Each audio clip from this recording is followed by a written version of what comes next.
Hello everyone, today we are going to learn basic Krita tutorial how to wrap image.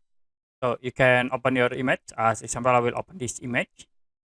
And if you want to wrap this image, you can go to transform tools, click this icon, transform, and then go to the drag bar. You can choose the wrap tools, click this icon.